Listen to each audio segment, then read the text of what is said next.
On continue sur notre lancée pour démontrer cette fois-ci la formule du sinus de la différence de deux angles. Pour ce faire, nous allons devoir repartir de choses connues, donc à savoir le cosinus soit de la différence de deux angles, soit du cosinus de la somme de deux angles. Nous allons voir ce qu'il en est tout de suite. Alors, nous savons que le sinus de A moins B peut être transformé en un cosinus à l'aide des angles complémentaires en faisant ceci. Donc sinus de A moins B, ça sera égal au cosinus de pi demi moins l'angle A moins B. En effet, la somme de ces deux angles, donc la somme de A moins B et de pi demi moins A moins B, nous donne bien pi demi, soit 90 degrés. Ce sont donc des angles complémentaires. Si on distribue le moins qui se trouve devant la parenthèse et qu'on associe légèrement différemment les trois termes de l'angle ici, nous pouvons dire que le cosinus de pi demi moins l'angle A moins B, c'est aussi égal au cosinus de pi demi moins A plus B. Ce qui va nous permettre maintenant d'appliquer la formule du cosinus d'une somme, puisque nous avons changé notre sinus en un cosinus, et la différence A moins B en un autre angle, pi demi moins A, plus l'angle B.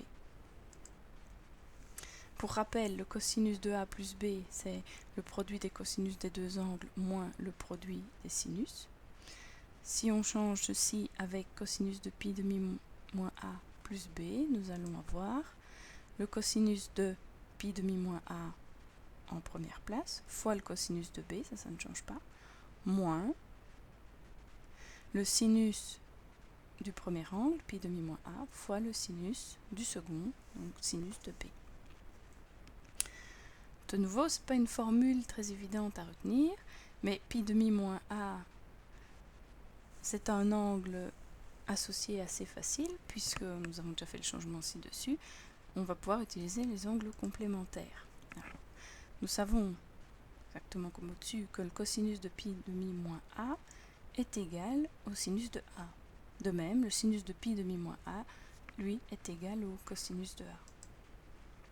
On peut donc transformer ces deux termes dans l'équation et ça devient que le sinus de A moins B, c'est donc bien égal au cosinus de pi demi moins A plus B, c'est ce que nous avons dit ci-dessus, ce qui est égal à cette grande équation qui peut se ramener à quelque chose de beaucoup plus simple étant donné que le premier terme est égal en fait à sinus de A et que le troisième terme lui est égal au cosinus de A. Nous avons donc le résultat suivant qui est relativement simple, à savoir que le sinus de A moins B, c'est égal au produit du sinus de A fois le cosinus de B, moins le cosinus de A fois le sinus de B.